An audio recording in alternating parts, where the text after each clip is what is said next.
Yo, what's up, everyone? This is Terry with College Football Stop. Bring you another show today.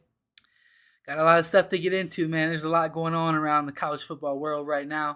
I want to talk about some of it a little bit. Obviously, today is January 18th, 2024. It's cold as hell if you're in Ohio. Not as cold as it has been the last couple of days, but man, I'm tired of this shit. I'm ready for it to get warm again. I keep talking to my wife, telling her we need to move south, but I love Ohio, so I don't know. We'll see. Hopefully, it'll get warmer. Anyway, I want to talk about some Alabama players hitting the portal. Obviously, a couple guys that Ohio State is really high on with Caleb Downs and Caden Proctor. I want to get into some of the Ohio State coaching staff, kind of what's going on with that. And then a couple things about just some things going on around Ohio State. They have a new athletic director and a new president. Honestly, don't know too much about the new president, Ted Carter. I'm gonna do a little bit of research there, but I want to talk a little bit about Ross Bjork, the new athletic director, who's gonna be taking over for Gene Smith. So let's go ahead and get into it. The first thing I want to talk about, the main topic here, um, these Alabama players. So if you follow Ohio State as much as I do, or if you watch my show, you know that Ohio State's kind of been moving a little bit different this offseason. And I'm guessing that has something to do with losing to Michigan 3 times in a row and Michigan winning the national championship. I think Ohio State realized, like, all right, it's time we gotta step it up. So, and obviously Ryan Day being on the hot seat probably helps that too. But anyway, I want to talk about how some of these Alabama players and why I think Ohio State could easily be in on them. I know with Caleb Downs, this is the main one to me, right? Caleb Downs is probably the most surefire contributor that's in the portal or that's been in the portal this entire year. I think he was a freshman All American. You have him for 2 more years, and he's just such a versatile player where he can play in coverage. He comes up and he's smacking people when he comes up to make a play in the box. You just, I don't know, man. Everything about this kid says that he's going to be a superstar. And all the word is that basically it comes down to, is he going to go to Ohio State or is he going to go to Georgia? Now, Georgia hired their Alabama's coach. I don't know if it was a corner coach or a safety coach, but I think his name, they call him T Rob. His name, I think, is like Tavares Robinson, something like that. I think that's going to play a big factor in this kind of mini recruitment that's going to happen. I did see something where they Caleb Downs' dad said that they're going to try to make their decision really quick, like within the next 48 hours. And a lot of people assume that automatically meant that he was going to go to Georgia. I kind of took that in a different light, though. To me, I think that when Caleb Downs went into the portal, him and his family knew that the the two teams that they were going to be looking at is Ohio State and Georgia. Maybe we'll be wrong. Maybe he'll flip the script and completely go somewhere else, but I doubt it. I haven't heard anything that even suggests that. I think that him and his family knew that they were, that they were either going with Ohio State or Georgia. And honestly, when you're a player of that caliber, you come and see me today or tomorrow. There's not, in no way, shape, or form did anyone think that we were going to be waiting for him to come and take a visit on campus or anything like that. If you're this caliber player, you and your A team, you take your A team. So if you're Ohio State, you take Ryan Day, Brian Hartline, Tim Walton, Keenan Bailey. Maybe Jim Knowles. If I don't know how much he played a factor in Caleb Downs' recruitment. And then you take the safety coach, obviously the new guy, Matt Guerrieri, which is that's a whole nother topic for another day. We got to talk about that and kind of what went into making that hire. But anyway, you take your A team, you go to his house, you go and you be with him and his family, and you figure out, or you give him your best pitch. And I think that's what Ohio State's going to do. I think the thing that probably benefits Ohio State in this situation is that it seems like over the last month or so, Ohio State's had a big increase in the amount of money that they're generating for NIL with the foundation and the 1870 Society. So, if you guys haven't, go over there and donate to the 1870 or the foundation. And, ultimately that helps them continue to get players like this, or at least be in on guys like this. But I think Ohio State's going to take their A team. I think they're going to go with a huge NIL offer that's going to be more than Georgia. And I don't think this recruitment is over, man. A lot of people are calling it. There was a crystal ball from a Georgia insider, but I haven't seen that from any of the guys who are not associated with Georgia.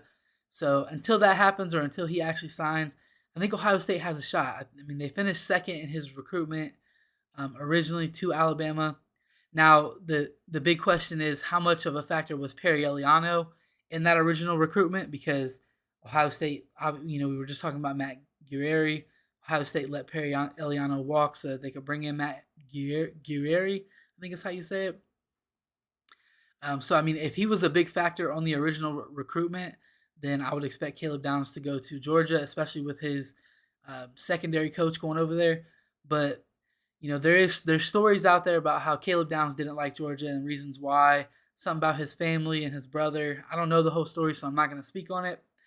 But I don't know, man. Hopefully that's still the case. Hopefully we can bring him in. And if you add Caleb Downs to this defense, you're looking at the best defense in college football, right? I mean, that's really the only. Okay, I shouldn't say that.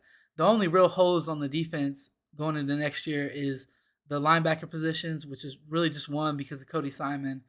And then that deep safety position that Josh Proctor played last year. And I mean, you have a guy like Malik Hartford who got a decent amount of playing time last year. I wish they would have used more of the time that they had to develop him. But he could definitely step into that role. But if he doesn't, and you have a guy instead like Caleb Downs, like I said, you're automatically the best defense in college football, in my opinion. So hopefully it's kind of a wish list thing, but hopefully it happens. The other guy I want to talk about is Caden Proctor, big time offensive lineman. Started at left tackle as a true freshman for Alabama. Obviously, Alabama's offensive line kind of was an issue this year, but that's to be expected when you have. I think they have multiple true freshmen starting on their offensive line, so it's just not really a position that you typically see guys start. But that experience cannot be talked about enough. And him having that whole year of experience in the SEC at left tackle is huge. I think Ohio State would love to have Caden Proctor. I think they'll try to go after Caden Proctor. All the smoke around him is that he's going to go back to Iowa, who he was committed to for a long time. I heard someone say something about he doesn't really care that much for the spotlight, the way that the way that it was at Alabama. So hopefully, I mean, if that is the case, I would not expect to see him look at a team like Ohio State because, listen, if you miss one block as a left tackle at Ohio State, then your head's on the chopping block. It's kind of just how it is. So I don't know.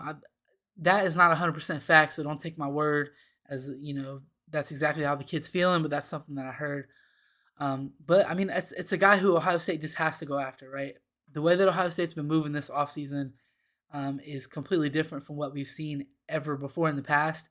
So I think that when situations like this come up and guys like this are in the portal, you have to go after them, especially if the collectives are ready to step up and kind of drop a bag and bring in some of these guys that are going to be immediate impacts, and then that immediate impact will have good impact on your overall trajectory of your program going forward. So I don't know, man. Like I said, those guys are kind of wish list, but Ohio State seems like they're looking to get in on them. So keep a lookout for something to happen with Caleb Downs in the next, I say, two days, because his dad said 48 hours, and that was yesterday. And then not really, haven't heard too much about Caden Proctor. I haven't even heard any schools associated with him outside of Iowa, and I think that's just because of how his recruitment went and kind of him being from Iowa. So, all right, I want to move on from that. I do want to get into a little bit of the changes that are happening around Ohio State. So the first thing I want to talk about, like I said, Ohio State got a new athletic director and a new president. So I mean, this is huge, right? That's like two things that have huge impacts on the athletic department and kind of how if Ohio State decides to get new facilities, new fields, all that kind of stuff, all those things are decided by the president and the athletic director, or at least they have a big impact on them. I don't know too much about the new president, Ted Carter. That'll be for another episode. But yesterday, the new athletic director introduced himself. Ross Bjork, and he had a kind of a press conference with a lot of the media guys, coaches, stuff like that. Were all there. This is a guy who has been in the SEC for quite a while. He was the athletic director at Texas A&M and at Ole Miss. And I mean, a lot of people from down there are saying like, "Oh, thank you for taking him," blah blah blah. Blah. But if you're Ohio State, like we have an infrastructure. This is kind of how I'm looking at this, because people have questioned his like hirings, firings, signings, and all kinds of stuff. With the Jimbo Fisher thing, where they signed him to a huge contract extension, and ended up having to pay a huge buyout because he ended up not working out or whatever. But I think that Ohio State is a little bit different. Ohio State has a coaching tree. Ohio State has a tradition, and some of those decisions are kind of made for you, right? Like if you're the people that you're dealing with are a little bit different. If you're Ross Bjork, let's say that Ryan Day either loses to Michigan and needs to be let go, has a terrible season, or Ryan Day wins the national championship and decides that he wants to ride off into the sunset and go be the New England Patriots head coach. If you're Ross Bjork and you have to make a coaching decision at that point, it's a different decision than what you had to make at Texas A&M or at Ole Miss. You're looking at guys who are established alumni. You're looking at guys like Vrabel.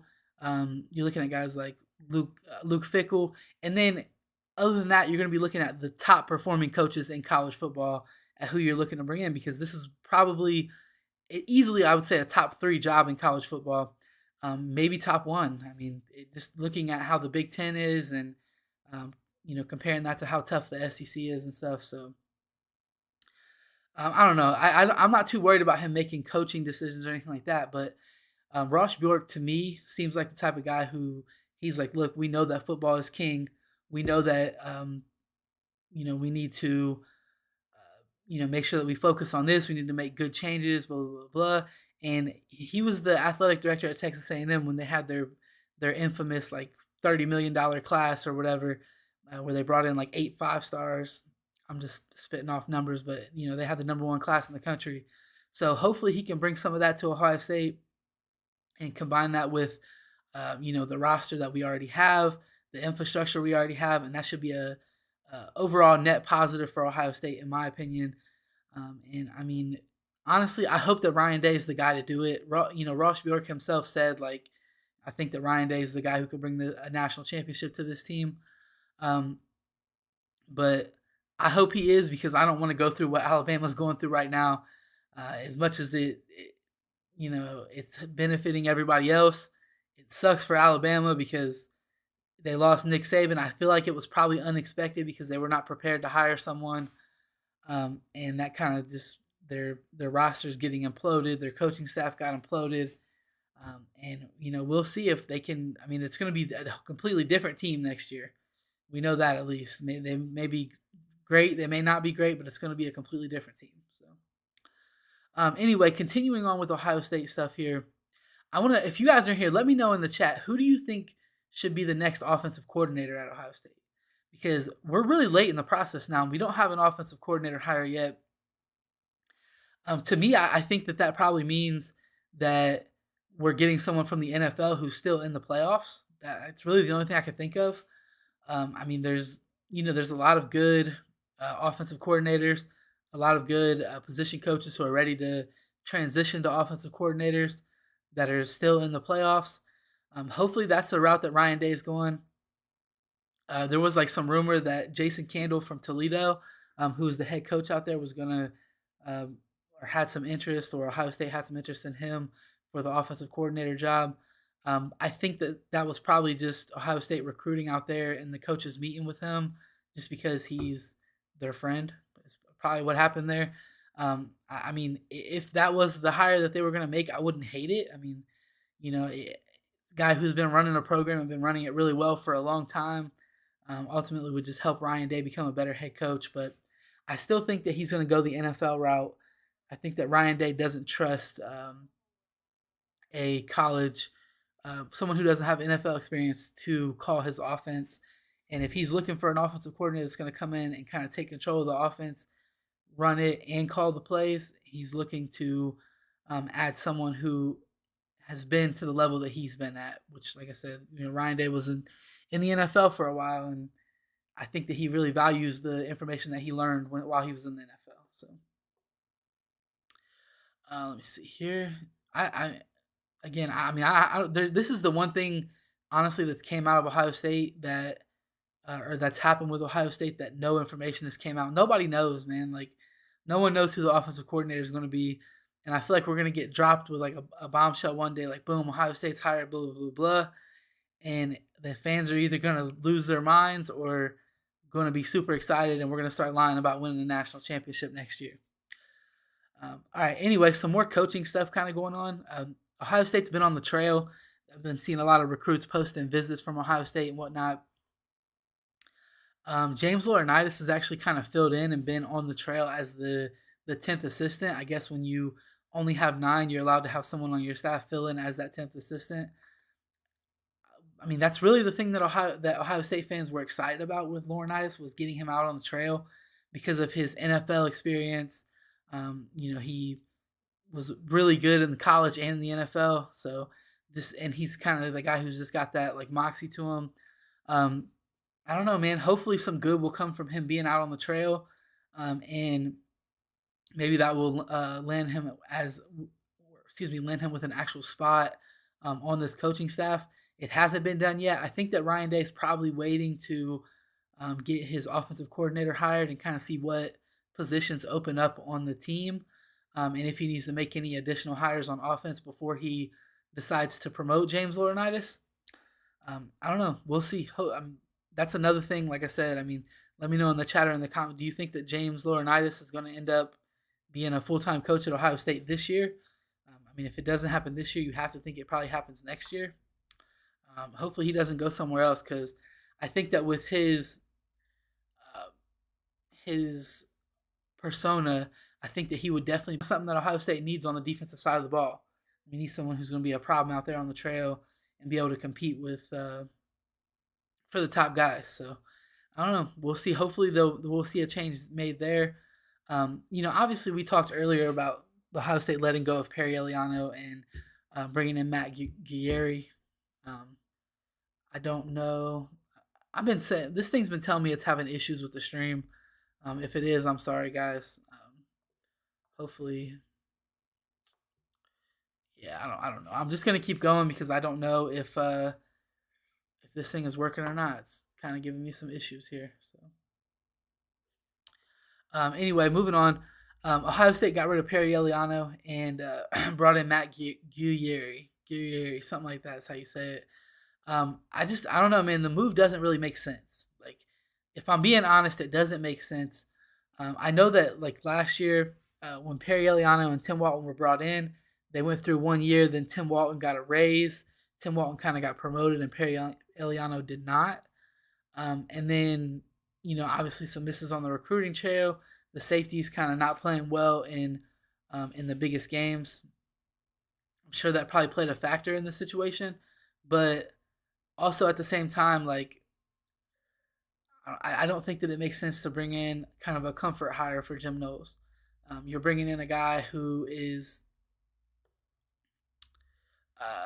that he's not proven. He's not proven on the trail. He's not proven to be, a phenomenal football mind. I guess we got to trust Jim Knowles on it, but at the same time, it's like, I don't know. I mean, that's tough for me to do, to just trust a guy who, because I feel like we kind of got in this situation that we're in on offense because of these types of hires, where Ohio State hired kind of their buddies, their up and coming guys, and if those guys don't follow the trajectory that you want them to be on or that you expect them to be on, then it puts you in a spot where you're gonna have to fire one of your friends or just continue having mediocre coaching. And I'm not saying that that's happened with every position at Ohio State, but it's definitely happened at some. So, all right. Anyway, I don't know. We'll see. Hopefully, Matt Guerrieri is the next superstar defensive coach coming up, and everything will be well. But it's just something that Ohio State has to keep in mind. I do want to finish up here. I want to go ahead and project the Ohio State 2024 defensive depth chart, and then we're going to wrap the show up here. I think I'm having some stream issues, so if that's the case, Sorry, guys. I don't know what the heck's going on with it, but I'll try to fix it going to the next one. Let me see here. Okay.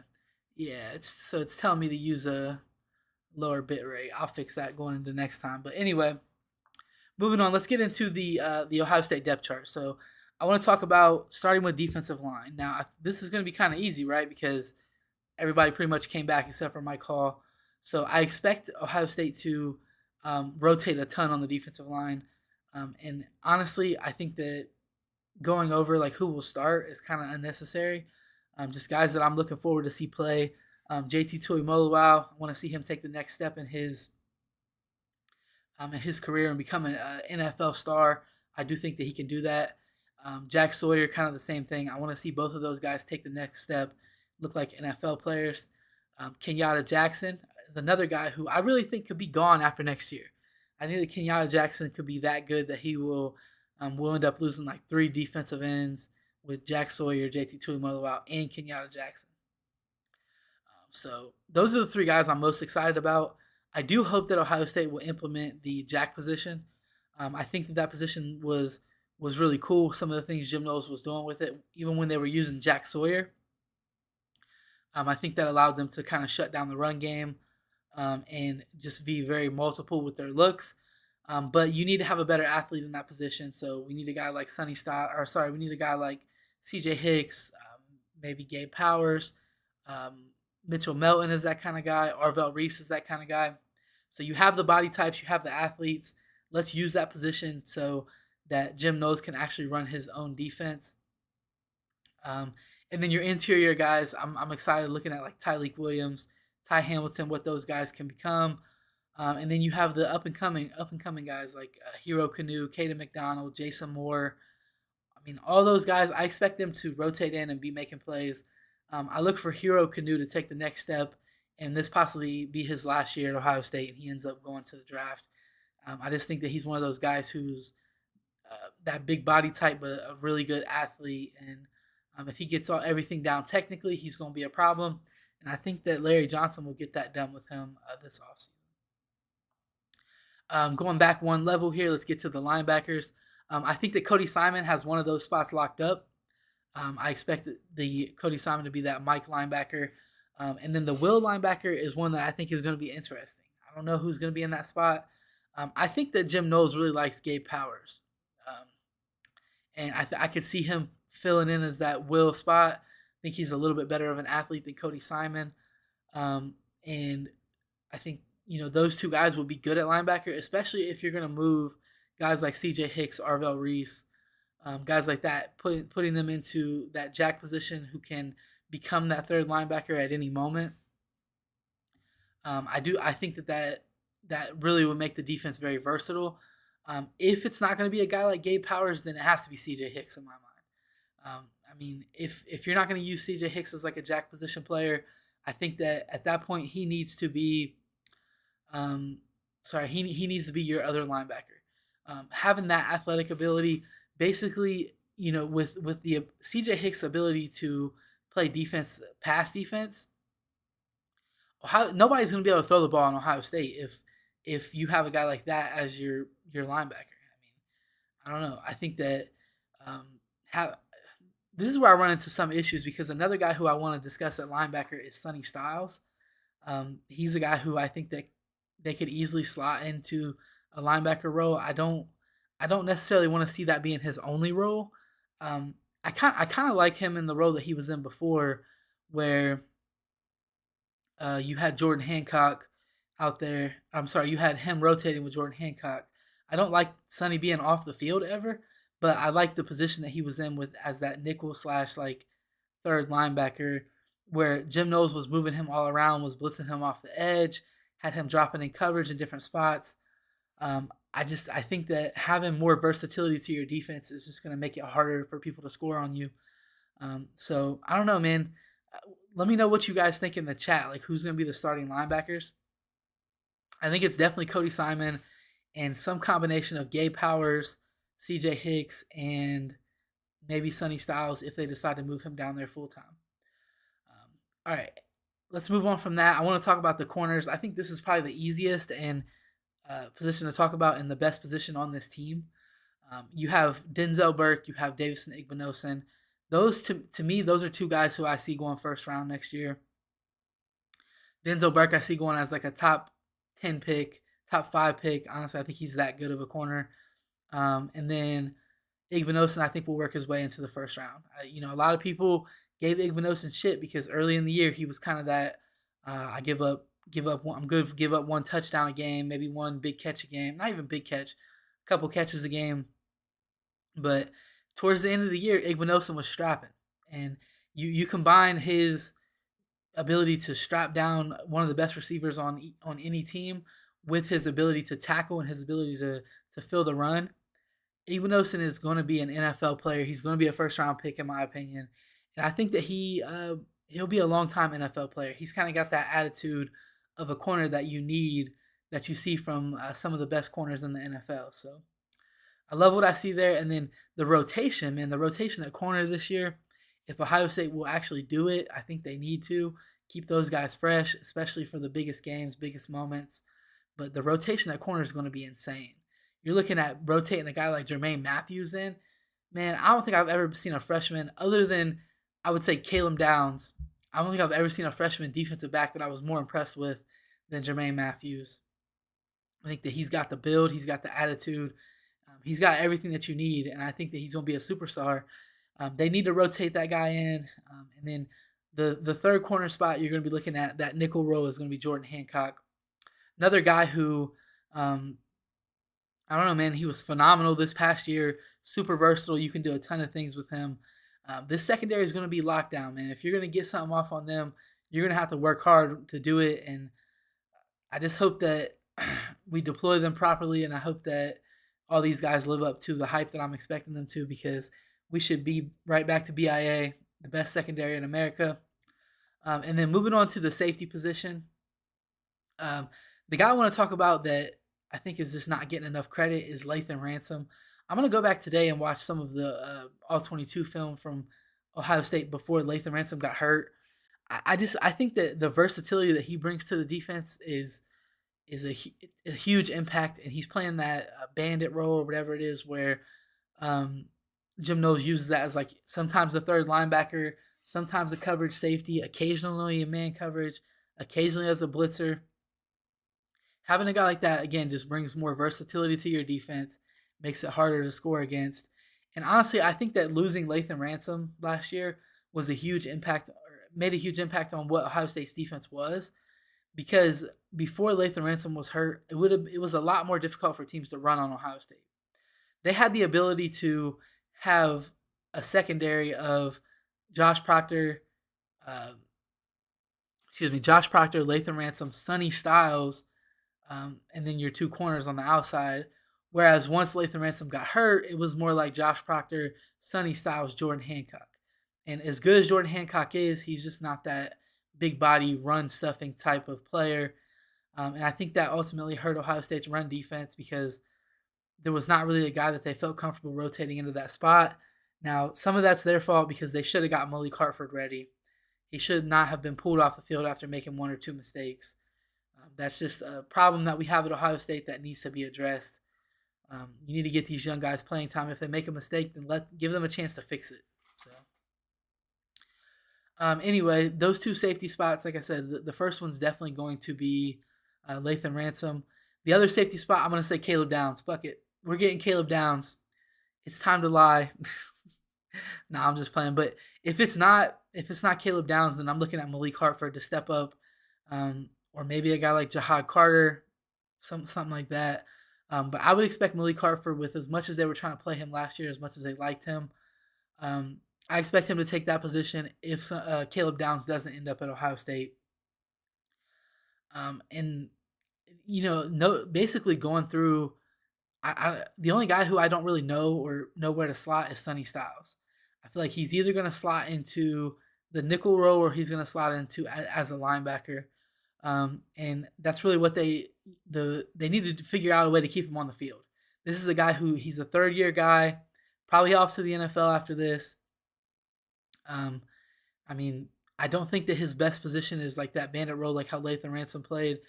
because he moved back there late in the season, and honestly, he was not great. Took some bad angles, made a few mistakes versus Michigan that were costly. But I don't. He was playing out of position. I don't think that was ever supposed to be, or I don't think that was. That's what's best for him is to kind of have him in a role where he's locked into one place like that. So I don't know, man. I think this defense is going to be one of the best in college football. If Caleb Downs comes, I'm willing to say it's going to be the best in college football. Um, like I said, let me know what you guys think in the chat or in the comments. Are we getting Caleb Downs? Um, I hope so. Hopefully, he didn't announce he's going to Georgia while I was live here. That would be embarrassing. But anyway, I'm gonna wrap the show up here. Thanks for watching, guys. Sorry if there was video issues. I'll make sure to fix that next time because I think I had them last time too, and I forgot to look into why. But thanks for watching, guys. If you enjoy the content, leave a like, subscribe, all that good stuff. Peace out. You guys have a good day.